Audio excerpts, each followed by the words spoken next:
हिमालय किस्त नंबर 192। बीपाल बदसूरत शैतान सिफ्त नौजवान जिसकी सूरत देखकर इंसान के अंदर सिर्फ एक ही जज्बा पैदा होता था और वो जज्बा था गुस्सा। लेकिन इस वक्त उसे देखकर स्टीला के दिल में ऐसा कोई जज्बा बेदार नहीं हुआ था। अलबत्ता वो स्टीला के दिल में घर जरूर करता जा रहा था। दौरान सफ़र इसके दिलचस्प चुटकुले जारी थे और स्टीला को महसूस हो रहा था जैसे वो किसी खतरनाक मुहिम पर नहीं बल्कि सिर्फ पिकनिक पर आई हो। मारिनो के अगवा के सिलसिले में डिपार्टमेंट डी बहुत मोहतात था। एक लंबी प्लानिंग और इंतहाई पेचीदा मंसूबे बनाए गए थे, लेकिन बीपाल की हिकमत अमली के बायस ये सारी मनसूबाबंदी धरी की धरी रह गई और ये मुश्किल तरीन काम इतना आसान हो गया था कि खुद स्टीला को भी यकीन नहीं आ रहा था। लेकिन मार्लिनो लैंड रोवर में मौजूद था। जब भी स्टीला की निगाह बीपाल की तरफ उठती इसे इसमें एक नयापन महसूस होता और उसके होंठों पर मुस्कुराहट फैल जाती। काफी देर के बाद मार्लिनो के बदन में कुछ हरकत हुई थी। ये होश में आ गया है? बीपाल मार्लिनो के चेहरे पर निगाह जमाए बोला, आ जाने दो, अब क्या खतरा। स्टीला बेपरवाही से बोली, लेकिन बीपाल ने जेब से एक छोटी सी शीशी निकालकर मार्लिनो के नाक से लगा दी और मार्लिनो फिर बेहिस हरकत हो गया। ओ, तुम इसे मुसलसल बेहोश रखना चाहते हो? जरूरी है मैडम, रास्ते में कहीं भी चेकिंग हो सकती है, बीपाल संजीदगी से बोला और स्टीला इस बात में सर हिलाकर रह गई। ये इनकी खुशकिस्मती थी कि रास्ते में कहीं भी चेकिंग नहीं हुई थी और वो बैंकॉक पहुंच गए थे। शहरी आबादी में दाखिल होने के बाद उन्होंने सीधे इस पुरस्कार बोसीदा मकान का रुख किया था। स्टीला बहुत खुश थी। बैंकॉक पहुंचते उसने सुक्का सांस लिया और मार्लिनो के लिए जरूरी इंतजामात का बंदोबस्त करके खिड़की से शहर का नज़ारा करने लगी, जहाँ छोटी बड़ी कश्तियों में मुआशरे के पीसे हुए लोग ज़रूरियाती ज़िंदगी की अशिया की खरीदो फरोख्त कर रहे थे। बैंकॉक की आधी आबादी पानी पर ज़िंदगी गुजारती थी। वेनिस के रहने वालों के लिए ज़िंदगी अजनबी नहीं थी, लेकिन दूसरे लोगों के लिए ये मंजर हैरान कुन ही था।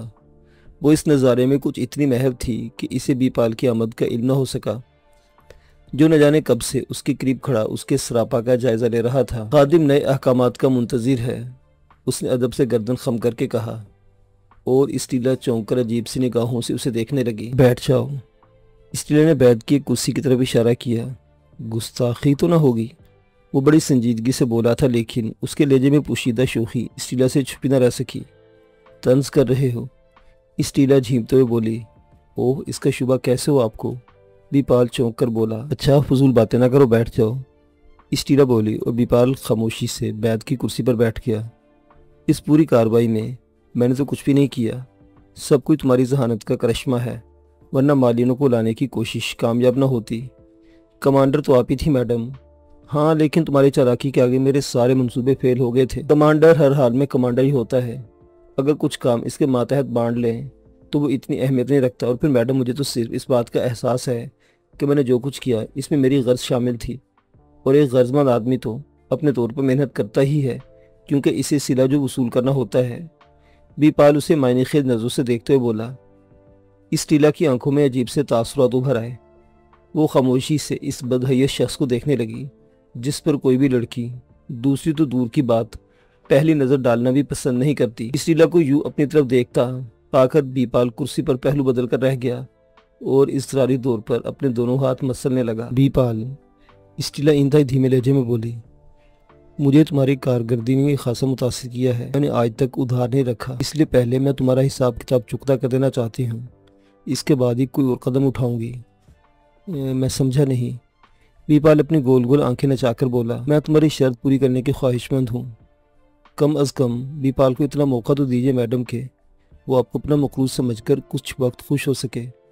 अभी मेरा मुआवजा वसूल करने का वक्त नहीं आया, जब आएगा तो आपसे इस ख्वाहिश का इजहार कर दूंगा। सोच लो, मैं अपनी जानिब से तुम्हारा कर्ज चुकाने से इनकार नहीं कर रही। मेरे ज़हन में तजस्सुस है, ये जानना चाहती हूँ कि तुम्हारा मुआवजा क्या होगा।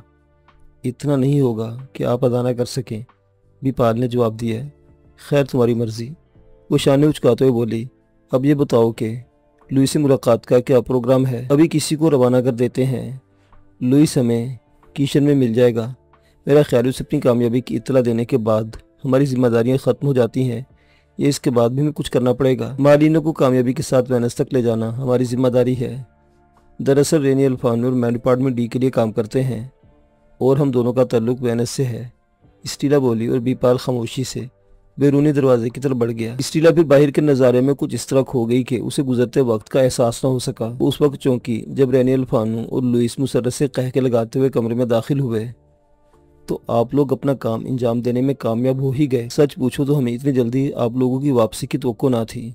लुइस खुशी से हाँफता हुआ बोला, अब ज़रा मार्लिनो की ज़ियारत करा दें, बड़ा नाम सुना था, उनका कभी दर्शन नहीं हुए।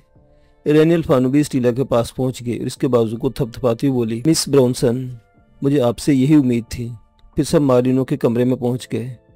जब उसे दूसरी बार होश आ चुका था, वो एक पलंग पर पांव लटका बैठा हुआ था। दोनों हाथ पलंग की पट्टियों में टिके हुए थे। चेहरा इसी अजनबी शक्ल में था जो इन लोगों ने उसे दी थी। उसने स्पाट निगाहों से इन सबको देखते हुए कहा, कौन हो तुम लोग और मैं इस अजनबी जगह कैसे पहुंच गया? आप तो रूहानी कुव्वतों के मालिक है जनाब। अपनी रूहानी कुव्वतों को आवाज़ में पता लगाएं कि हम कौन लोग हैं और हमारा आपको यहाँ लाने का क्या मकसद है और किस तरह आपको यहाँ लाया गया, स्टीला ने कहा। मार्लिनो के होंठों पर मुस्कुराहट फैल गई।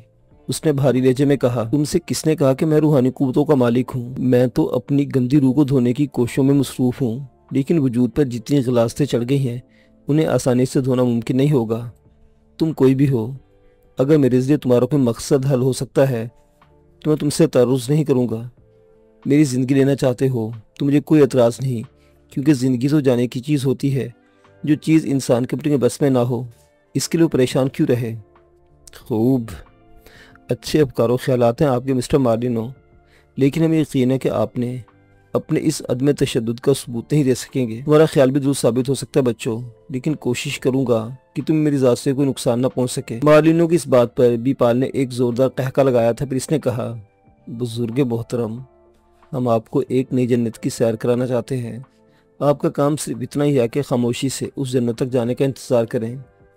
ऐसा ही होगा, मेरी तरफ से तुम इत्मीनान रखो। लेकिन मैं पहले बता चुका हूँ कि अव्वल था आखिर मैं एक इंसान हूँ, इसलिए पता नहीं कब बहक जाऊँ, लिहाजा मुझ पर निगाह रखना ज़रूरी है। इस बात के इम्कानात हैं कि कभी दिन तुम्हारी कैद से निकलना चाहे तो हाथ पाँव मारूं, मार्लिनो ने कहा। थोड़ी देर इसके पास रुकने के बाद वो बाहर निकल आए। लुइस कहने लगा, आपको इस दौरान में इस शख्स की तरफ से गैर मोहतात नहीं रहना चाहिए मैडम, क्योंकि अदम तशद्दुद का प्रचार करने वाला मामूली आदमी नहीं। हाँ ज़रा एक बात तो बताइए, इसके चेहरे पर, हाँ एक प्रोग्राम के तहत हम इसका चेहरा तब्दील करना पड़ा था। स्टीला लुइस का मतलब समझकर बोली, ठीक है अब हमारे काम करने की बारी है। मैंने आपसे इसके लिए 3 दिन तलब किए थे। तीसरे दिन इस वक्त मैं आपको अपनी कार्रवाई की मुफस्सल रिपोर्ट दूंगा। इस दौरान आप सिर्फ इतना कीजिए कि इसे पूरी तरह अपने काबू में रखिए। तुम इसकी फिक्र न करो, स्टीला ने जवाब दिया। जीप का स्टीयरिंग शीरान के हाथ में था। यह कोई बाकायदा सड़क ना थी, इसकी वजह से कायदे कानून बेमकसद थे और इसके साथ बैठे हुए बोर्न कैंप के असिस्टेंट को जिंदगी बहुत कठिन महसूस हो रही थी।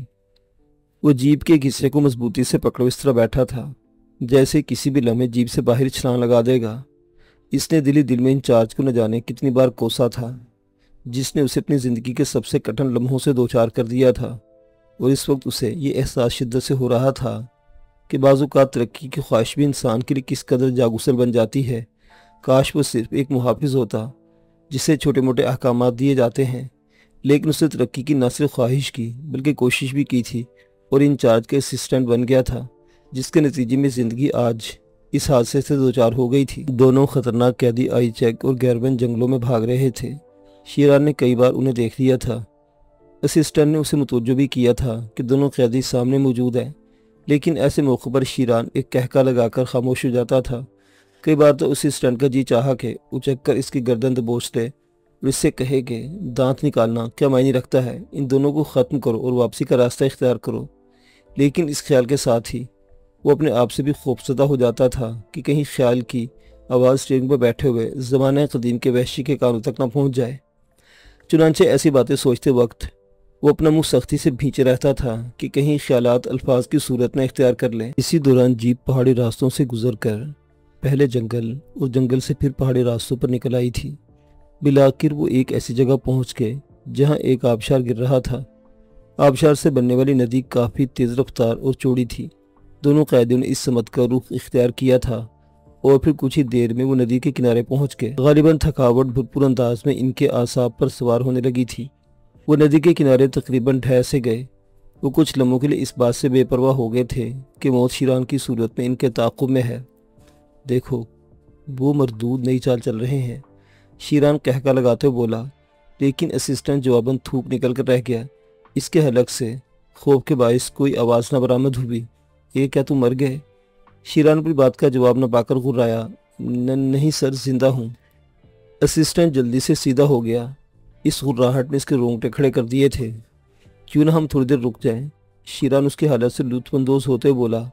बड़ा मुनासिब ख्याल है।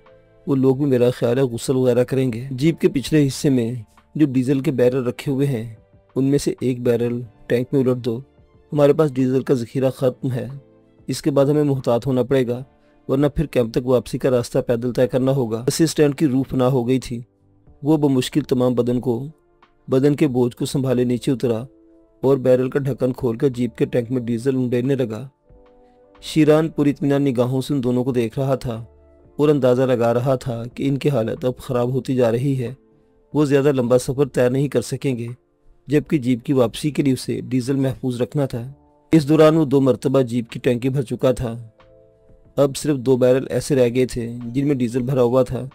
चुनांचे शीरान सोच रहा था कि अब ज़्यादा दूर तक जीप में इनका ताक़ुब नहीं किया जा सकता, बल्कि किसी ऐसी मुनासिब जगह जीप छोड़कर जहाँ महफूज रह सके पैदल ही ये सफ़र तय करना होगा। इसने देखा कि दोनों खूंखार कैदी अब भी नदी के किनारे बैठे हुए हैं।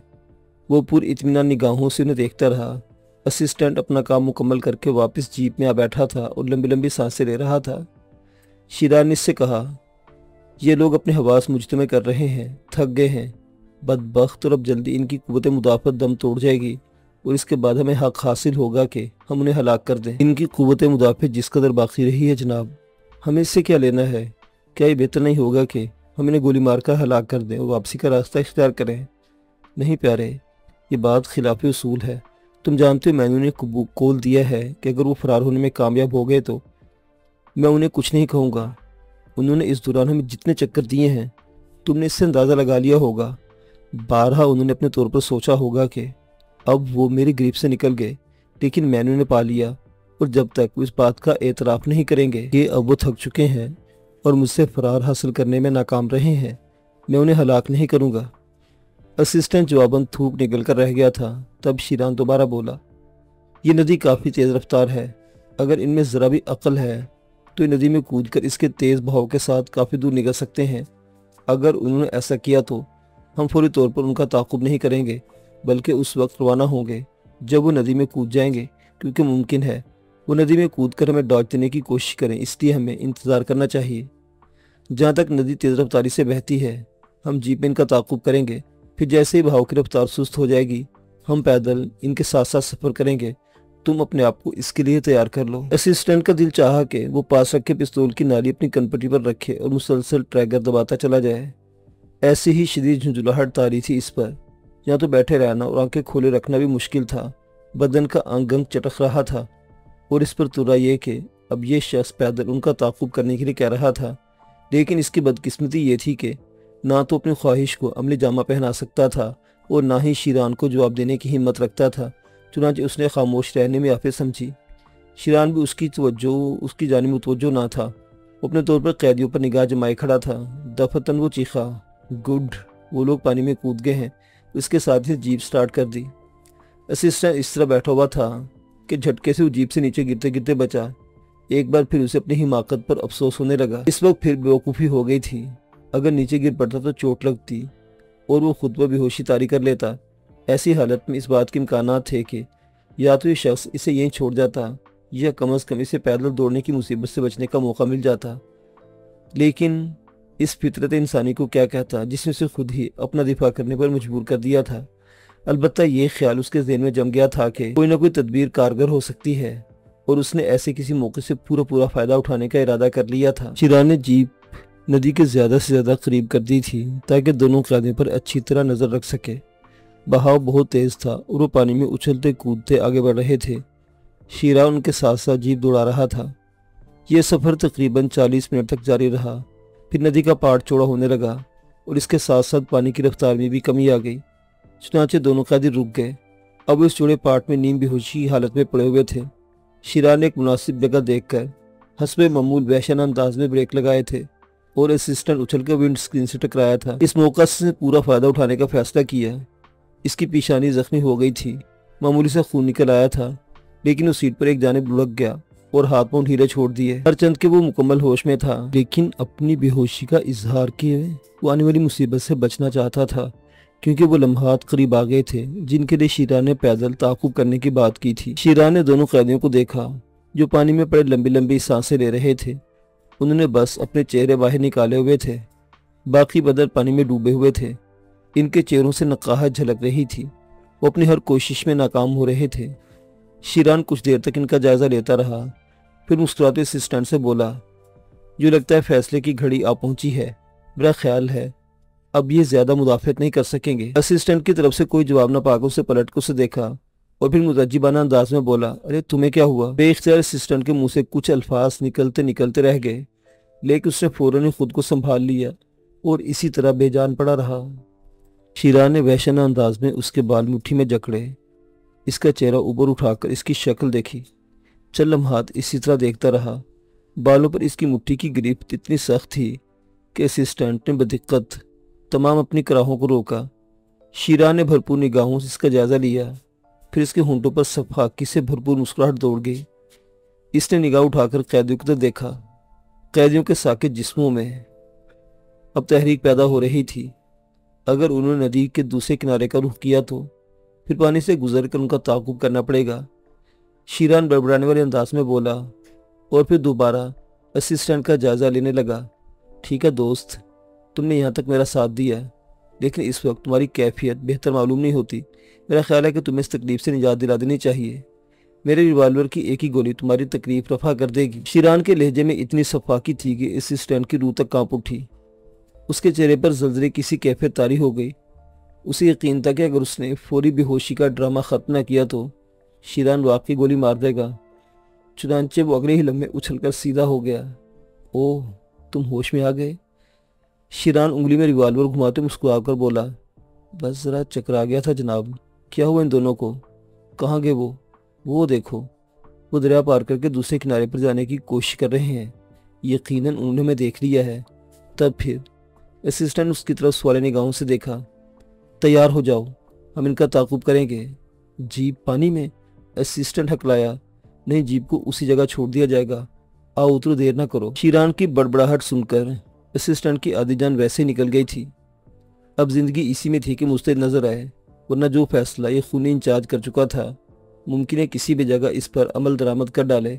चुनांचे अपनी तमाम तर कुव्वतें मुज्तमा करके वो शीरान के साथ नीचे उतर आया। दोनों कैदी नदी का पार तय करके दूसरे किनारे की तरफ जा रहे थे।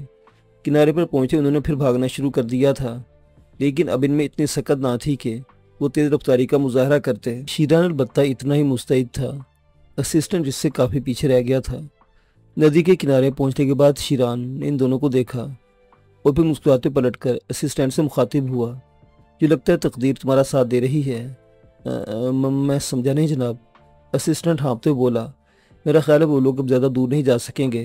आओ हमारे दोस्तों के नज़दीक चलें। ये कहकर शीरान पूरी इत्मीनान कदमों से इनकी समत बढ़ने लगा। वो दोनों इस तरह दौड़ रहे थे कि चलने का गुमान होता था। एक एक कदम पर ठहरते और फिर डोलते हुए बदन के साथ दौड़ने लगते, यहाँ तक कि आईचक ठोकर खाकर लड़खड़ाया और उसके साथ ही दोनों जमीन पर ढेर हो गए। अगले ही लम्हे शीरान उनके सर पर था। उसके होंठ सफाकी से मुस्कुरा रहे थे। इनकी आंखें गहरी सुर्ख हो रही थी, हवास बिगड़े महसूस हो रहे थे। शीरान ने इनकी आंखों में देखा और दफतन इसके ज़हन को झटका सा लगा। इन आंखों की सुर्खी ने इसके ज़हन में हलचल मचा दी थी। इसका चेहरा खौफनाक होता चला गया। इसके कानों में जनरल डी की आवाज़ गूंजने लगी, ये 3 शैतान हैं और इन्हें ख़त्म करना तुम्हारी ड्यूटी है। चंद लम्हात उसके जहन में हवाएं सी चलती रहीं, फिर वो पुरस्कून हो गया। दोनों कैदी बदस्तूर उसे घूर रहे थे। मैं तुम्हारी खैर खैरियत मालूम करने आया हूँ दोस्तों, क्या कैफियत है तुम्हारी? अब ये खेल जारी रखोगे या ख़त्म करने का इरादा है? इन दोनों ने कोई जवाब नहीं दिया था। शीरान ने उनके करीब पहुंचकर गैरबन का गिरबान पकड़ा और एक झटके से उसे खड़ा कर दिया। गैरबन तन कर खड़ा हो गया और फिर भर्राए हुए लहजे में बोला, हाँ यूँ महसूस होता है कि शैतान की औलाद के तुम बराह रास्त शैतान से हिदायत हासिल करते रहे हो। बेशक अब हम मज़ीद नहीं दौड़ सकते, लेकिन हम दिलेरी की मौत मरना चाहते हैं। मुझे मंजूर है मेरे मोअज़्ज़िज़ दोस्तों, मुझे बताओ तुम्हारे जहन में दिलेराना मौत का तस्वुर क्या है? शीरान ने तमस्खुराना अंदाज में पूछा। ये जंजीरें खोलकर हमसे मुकाबला करो। रिवाल्वर की गोली बेशक हमें इत्मीनान से मौत की नींद सुला सकती है, लेकिन अगर बहादुर हो तो हमारे तुम्हारे दरमियान फैसला हाथों से होना चाहिए। मेरा भी यही प्रोग्राम था, लेकिन उस वक्त जब तुम फरार के सिलसिले में अपनी नाकामी का एतराफ़ करो, बोलो आगे दौड़ना चाहते हो या इस खेल का इख्तिताम करना है। हम आगे नहीं दौड़ सकते। आइचक बेमुश्किल तमाम बोला। तो भी सुनो दोस्तों, हम दो हैं, तुम भी दो हो, लेकिन मैं उसे जीदार नहीं मानता, लिहाजा मैं तुम दोनों के मुकाबले पर अकेला हूँ। अगर मैं तुम्हारे हाथ खोल देता हूँ तो फिर तुम दो हो जाओगे और मैं अहमक नहीं हूँ। मतलब? आइचक बोला, मतलब यह कि तुम दोनों मिलकर मुझसे मुकाबला करो, अपनी पसंद की जंग करो, लेकिन जंजीर किसी कीमत पर नहीं खोली जाएगी। इन दोनों ने एक दूसरे की तरफ देखा और फिर आइचक ने गर्दन हिला दी। हमें तुम्हारी ये शर्त मंजूर है। शीरा ने अपना रिवाल्वर असिस्टेंट के हवाले कर दिया। सर लहजे में बोला, हालात कुछ भी हों, अगर मैं लोगों के हाथों मारा जाऊं तो फिर तुम अपना काम पूरा करना, लेकिन रिवाल्वर का इस्तेमाल तुम फिर भी नहीं करोगे क्योंकि ये हमारे प्रोग्राम से निकल चुका है। असिस्टेंट ने खामोशी से सर हिला दिया। शीरान उनके मुकाबले के लिए तैयार हो गया। दोनों ने भी खुद को संभाल कर खड़े हो गए, लेकिन उनके अंदाज से नकाहट टपक रही थी। वो किसी तरह भी लड़ने के काबिल ना थे, लेकिन लड़ना उनकी मजबूरी थी। वो जानते थे कि ज़िंदगी लड़कर ही हासिल की जा सकती है। चुनांचे दोनों ने जंजीर सीधी की और इतना फासला देकर खड़े हो गए कि शीरान को इस जंजीर के जाल में लपेट सके। शीरान धीरे धीरे उनकी तरफ बढ़ रहा था। उसके होंठों पर मुस्कुराहट खेल रही थी और आंखें किसी आदमखोर चीते की तरह उन पर जमी हुई थी। वो रुक गया और अपने दोनों हाथ फजा में फैला दिए। दोनों कैदियों ने अपने बदन की सारी कुव्वत मुजतमे की और जिंदगी की इस आखिरी जिद्दोजहद के लिए तैयार हो गए। शीरान के फैले हाथ देखकर वो अंदाजा लगाने की कोशिश कर रहे थे कि शीरान के हमला करने की पोजीशन क्या होगी, लेकिन ये बात उनके वहम गुमान में भी ना थी कि सामने वाला जितना दीवाना है उतना चालाक भी है। शीरान ने झटके से अपने बदन को कुछ इस तरह झुकाया जैसे उन्हें हाथों की गिरफ्त में लेकर जमीन पर जा पड़ना चाहता हो, लेकिन करीब पहुंचने से पहले उसने यके बाद दीगरे पांव की ठोकर उन दोनों की पिंडों पर मारी। दोनों के हलक से कराहें निकल गई थी। उन्होंने बेमुश्किल तमाम खुद को गिरने से बचाया, लेकिन दूसरी ठोकर ने उन्हें जमीन बोस कर दिया। शीरान ने उनके हाथों में बंधी हुई जंजीर को दरमियान से पकड़ा और फिर एक जोरदार झटके से उन्हें खींच लिया। एक बार फिर उन्होंने जमीन पर कलाबाजियां खाई और उनके चेहरे जमीन से रगड़ खा गए थे। जंजीर अब भी शीरान के हाथ में दबी हुई थी और वो दोनों अपनी तमाम तर कुव्वत इस्तेमाल करने के बावजूद खुद को शीरान की ग्रीप से आज़ाद नहीं करवा सके थे और अब वो लड़खड़ाते हुए जमीन पर दायरे की शक्ल में घूम रहे थे। अचानक शीरान ने उनकी जंजीर छोड़ दी और वो बुरी तरह लड़खड़ा कर गिरे। इसके साथ ही उनके हलक से दिल खराश चीख निकल गई। गालिबन शदीद झटके के बायस उनके शाने उखड़ गए थे। असिस्टेंट बाकायदा थर-थर कांप रहा था। इतना खौफनाक मंजर उसने इससे पहले नहीं देखा था। शायद ये उससे भी ज्यादा वहशियाना कोशिश थी जब शीरान ने लिस्टन को मारा था। चंद लम्हात के बाद उसने इनके बाल पकड़े, फिर उनके सर आपस में टकरा दिए। उनमें अब इतनी सकत भी नहीं रही थी कि हाथ हिलाकर शीरान को पकड़ने की कोशिश कर सकते। शीरान मुसलसल उनके सर टकराता रहा। चंद ही लम्हों के बाद उनके चेहरे खून से तर हो गए और वो बुरी तरह चीखने चिल्लाने लगे। बिल आखिर वो जमीन पर गिर पड़े। इसके साथ ही शीरान गेरवन की गर्दन पर अपना पांव रखकर दबाव डालने लगा। गेरवन की आंखें हल्कों से बाहर उबलने लगी। इस वक्त शीरान के हलक से निकलने वाली गुर्राहट ऐसे दरिंदे की गुर्राहट से मुशाबा थी जो अपने शिकार को आखिरी सांस लेते देखकर पैदा होती है। इस गुर्राहट के साथ ही फिजा में गर्दन की हड्डी तड़कने की आवाज़ गूंजी और गेरवन के बदन पर तिशंजी की कैफियत तारी हो गई, लेकिन ये कैफियत ज़्यादा देर तक कायम न रह सकी। आइचक ने गेरवान की कैफियत देखी तो इसके साथ ही उसे अपने सीने में दर्द की एक लहर उठती महसूस हुई। इसका दिल एक या दो बार ज़्यादा धड़का और फिर खामोश हो गया, हमेशा हमेशा के लिए। शीरान चंद लम्हों तक दोनों के बेजान जिस्म देखता रहा जो कुछ देर कबल जिंदगी के लिए सरतोड़ जिद्दोजहद कर रहे थे, लेकिन अब हर किस्म की जिद्दोजहद से आज़ाद हो गए थे। हम इनकी लाशों को यहाँ नहीं छोड़ेंगे, चलो इन लाशों को उठाकर जीप में डालो।